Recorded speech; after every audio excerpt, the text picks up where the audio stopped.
गर्मी की छुट्टियों को गुजरे हुए 1 महीना हो गया था। बच्चे अभी तक पिकनिक के लिए नहीं गए थे।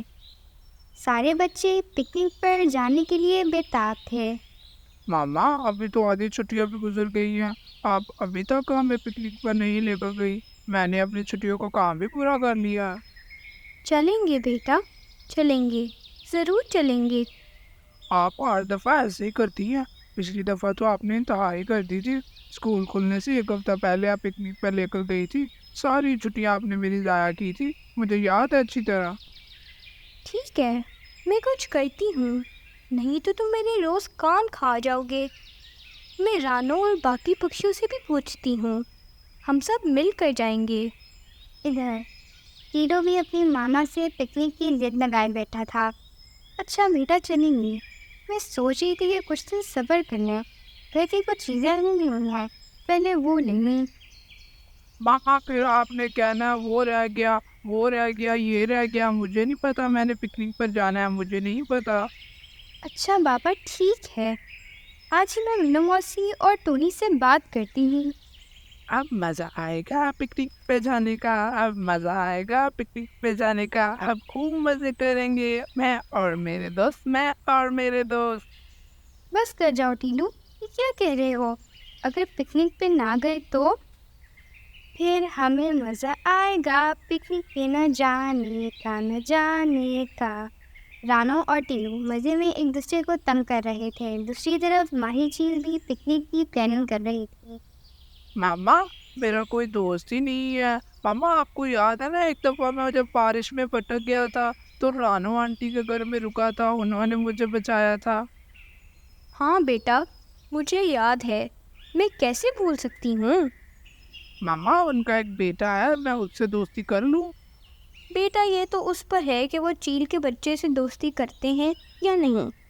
बेटा, हमारे मुआशरे में हमेशा ज़ाहिरी तौर पर देखा जाता है और वो कैसा है, बातिन को कोई नहीं देखता, चाहे वो दिल का जितना मर्जी अच्छा हो।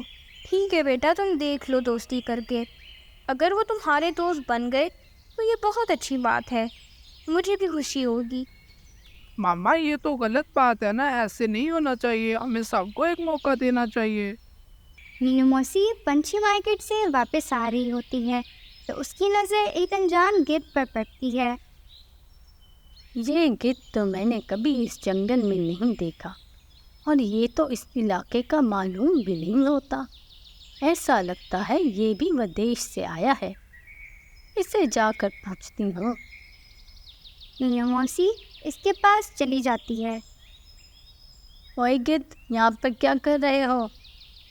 ओए से क्या मतलब? मेरा नाम एलेक्स है। अगली बार मुझे ओए कहकर बुलाया तो गायब कर दूंगा। तुम क्या जादूगर हो जो मुझे गायब कर दोगे? बताओ यहाँ पर क्या कर रहे हो तुम? इस जंगल के तो नहीं लगते। मैं सब पक्षियों को जानती हूँ। बुढ़िया, तुम अपने काम से काम रखो। मेरी तरफ ध्यान करोगी ना तो बिला वजह मर जाओगी। जाके अपना रास्ता नापो। तो मीनू मौसी वो गुस्से में आ जाती है और इसे मारने लगती है। वो उड़ जाता है, मीनू मौसी इसके पीछे पीछे और वो आगे आगे।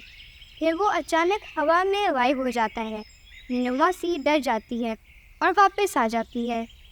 टीलो ने तो मेरी जान खाई हुई है, पिकनिक पर जाने की। ना लेकर गई तो वो बाल खड़ा कर देगा। रानू, फिक्र ना करो, कुकू का भी यही हाल है। मुझे तो लगता है कि दोनों की मिली भगत है। चलो आओ, ऐसा करते हैं, पंछी पेड़ पर जाकर बैठते हैं और बाकी की बातें वहाँ जाकर करेंगे। वो दोनों वहाँ पर चली जाती है।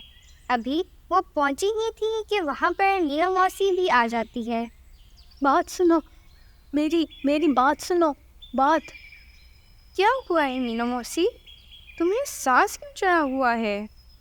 मैं पंछी मार्केट से आ रही थी तो मैंने एक गिद्ध को देखा। वो इस जंगल का नहीं था। मैंने पूछा तो कहता है अपने काम से काम रखो। मुझे गुस्सा आ गया। मैं हाथ धोकर उसके पीछे पड़ गई और वो अचानक हवा में गायब हो गया। मौसी, ऐसे कैसे हो सकता है? वो कौन सा जादूगर था? वो बातों बातों में कह रहा था, मुझसे उलझने की कोशिश मत करो, नहीं तो गायब हो जाओगी। मौसी, ज़रूर तुम्हें कोई गलत फहमी हुई होगी। अच्छा मौसी, इसको छोड़ो। बच्चों की समस्या को देखो, वो पिकनिक पर जाने के लिए ज़िद कर रही है।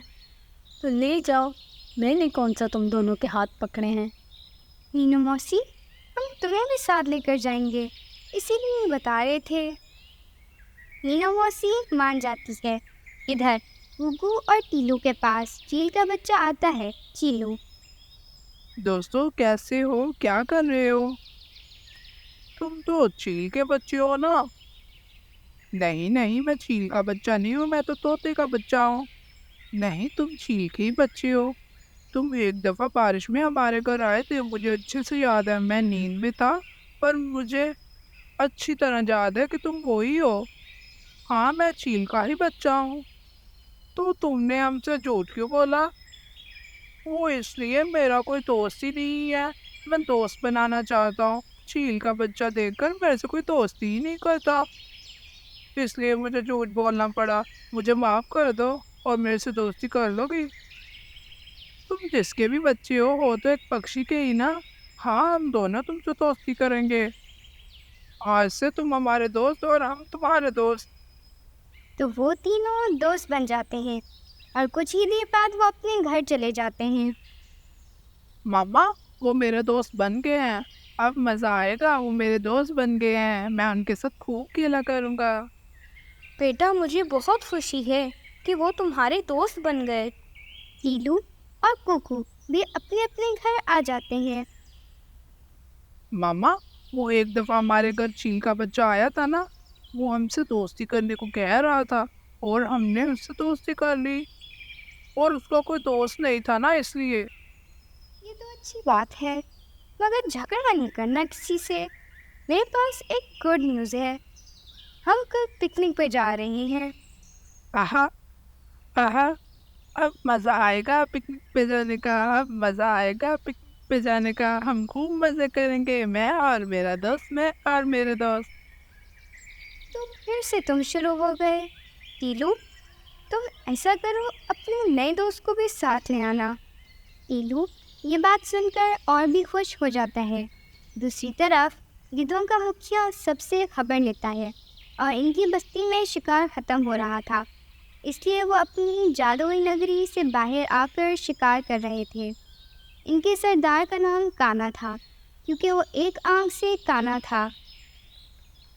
ओए, फिल्मों में मार खाने वाले सस्ते एलेक्स, बताओ क्या खबर लाए हो इस जंगल की जहाँ पर मैंने तुम्हें भेजा था। हमारे मोहतरम बेगैरत बेशरम कानी राजा, मेरे पास एक गुड न्यूज़ है, और वो ये कि आज हमारे पास शिकार ही शिकार होगा। वो इसलिए कि आज सुबह पिकनिक के लिए निकलेंगे। तुम्हें कैसे पता? कान्हा जी, मेरे से एक बुढ़िया उलझ पड़ी थी। वो बहुत तेज़ है, मरने वाली है, दोनों टांगे कब्र में है, लेकिन फिरती ऐसे है जैसे अभी अभी उड़ना सीखा हो। फिल्म ना सुना मुझे, सीधा मुद्दे पर आ। पहले ही मेरे पेट में चूहों की जग लगी हुई है, ऐसे ना हो तुझे खा जाऊं। राजा जी, जब वो बुढ़िया मेरा पीछा कर रही थी तो मैं गायब हो गया। मैंने उसका पीछा किया, वो एक पेड़ पर गई, वहाँ पर और भी बहुत सारे पक्षी थे। वो सारे बातें कर रहे थे कि पिकनिक पर जाना है, तो मैंने उनकी ये बातें सुन ली। चलो अब काम खत्म करो, शिकार को लेकर आओ, जाओ यहाँ से। ही टबा कदम डम। तो वो गायब हो जाते हैं। इधर सारे इकट्ठे हो जाते हैं पिकनिक के लिए। वहाँ पर माही चील और चीलू भी आ जाते हैं और वो पिकनिक के लिए चले जाते हैं। दूसरी तरफ गिद्ध पहले से ही इनका इंतज़ार कर रहे थे। फिर वो थोड़ी देर बाद आराम करते हैं। ही टबा कदम डम। अरे अरे, ये नामुराद वही गिद्ध है, यही था जो गायब हुआ था।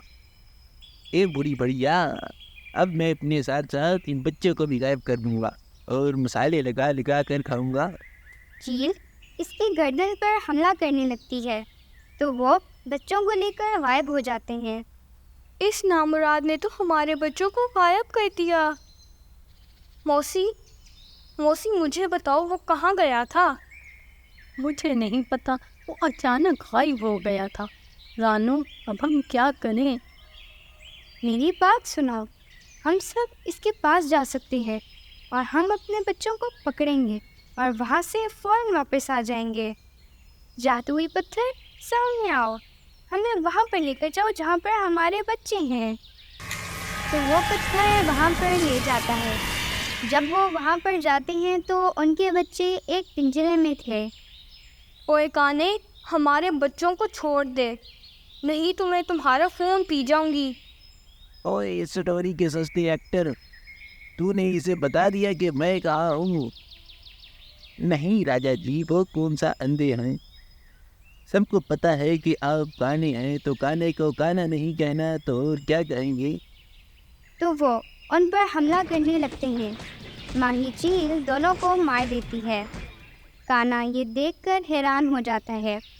वो अपने बच्चों को लेते हैं और वहाँ से वापस आ जाते हैं। रानू, एक दफ़ा फिर तुमने मेरे बच्चे की जान बचा ली। माही जी, अगर आप ना होती तो शायद हम जीत नहीं पाते। ये सब हमने मिलकर किया है। तो सारे वापस आ जाते हैं और खुश थे। दोस्तों, आपको आज की कहानी कैसी लगी? दोस्तों, वीडियो को लाइक और चैनल को सब्सक्राइब ज़रूर कीजिएगा और कमेंट करना मत भूलिएगा।